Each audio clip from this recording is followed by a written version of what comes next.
আমি চলো চঞ্চল টমকি চমকি কত যেতে যেতে চকিতে চমকি তিনদল আমি চপলা চপল হিন্দল আমি তাই করি ভাই যখন চাহে মন যা করি শত্রুর সাথে গলাগলি দুই মৃত্যুর সাথে পাঞ্জা আমি উন্মাদ আমি ঝঞ্ঝা আমি ভিতিয়ে ধরিত্রীর বলবীর চির উন্নত মানুষের। ছাত্র আন্দোলন থেকে শুরু করে রাজপথের আপোষহীন নেতৃত্ব, তার এই সংক্ষিপ্ত কিন্তু প্রভাবশালী জীবনের গল্প এখন সবার মুখে মুখে। ১৯৯৩ সালে ঝালকাঠি জেলার নলছিটি উপজেলায় জন্ম শরীফ ওসমান হাদির। বাবা ছিলেন স্থানীয় মাদ্রাসার শিক্ষক ও ইমাম। ৬ ভাই বোনের মধ্যে হাদি সবার ছোট। পড়াশোনার হাতেখড়ি নলছিটির একটি মাদ্রাসায়। এরপর ঝালকাঠি NS কামিল মাদ্রাসা থেকে আলিম শেষ করে ঢাকা বিশ্ববিদ্যালয়ের রাষ্ট্রবিজ্ঞান বিভাগে ভর্তি হন। সেখান থেকেই স্নাতক ও স্নাতকোত্তর। রাজনীতিতে পুরোপুরি সক্রিয় হওয়ার আগে তিনি শিক্ষকতা এবং লেখালেখির সাথে যুক্ত ছিলেন। ২০২৪ সালের জুলাই আগস্টের ছাত্র জনতার গণঅভ্যুত্থানে অত্যন্ত সক্রিয় ভূমিকা ওসমান হাদির।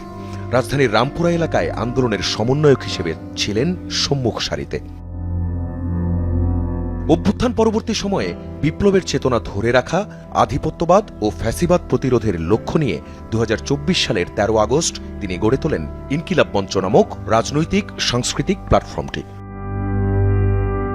ইনসাফ ভিত্তিক রাষ্ট্র গঠনের দাবিতে সবসময় সরব ছিলেন ওসমান হাদি। ত্রয়োদশ জাতীয় সংসদ নির্বাচনে তিনি ঢাকা ৮ আসন থেকে স্বতন্ত্র প্রার্থী হিসেবে প্রতিদ্বন্দ্বিতার ঘোষণা দিয়েছিলেন। তিনি ইনকিলাব মঞ্চকে কেবল একটি প্রতিবাদী দল হিসেবে নয়, বরং একটি থিঙ্ক ট্যাঙ্ক হিসেবে গড়ে তুলতে চেয়েছিলেন। বিশ্বাস করতেন ফ্যাসিবাদের পতন ঘটলেই মুক্তি আসবে না, বরং প্রাতিষ্ঠানিক সংস্কার ও ইনসাফ কায়েম না হওয়া পর্যন্ত লড়াই চলবে। হাদি মনে করতেন রাজনৈতিক পরিবর্তনের আগে সাংস্কৃতিক পরিবর্তন জরুরি। দেশপ্রেমমূলক গান, কবিতা ও পথনাটকের মাধ্যমে উদ্বুদ্ধ করছিলেন তরুণ সমাজকে। ৫ আগস্টের পর আন্দোলনের শহীদ ও আহতদের পরিবারের পুনর্বাসন এবং বিচার নিশ্চিত করতে তিনি ইনকিলাব মার্চ ও জেলাভিত্তিক গণসংযোগ কর্মসূচি পরিচালনা করেন। তিনি ছাত্র জনতার মাঝে দলীয় বিভাজন দূর করে একটি ঐক্যবদ্ধ বাংলাদেশ গড়ার স্বপ্ন দেখতেন। তার মৃত্যুতে ডান, বাম ও মধ্যমপন্থী সব ঘরানার রাজনৈতিক মহলে শোকের সৃষ্টি হওয়া তার সার্বজনীন গ্রহণযোগ্যতারই প্রমাণ। ১২ ডিসেম্বর শুক্রবার জুমার নামাজের পর বিজয়নগর বক্স কালভার্ট এলাকায় নির্বাচনী প্রচারণা চালাচ্ছিলেন ওসমান হাদি।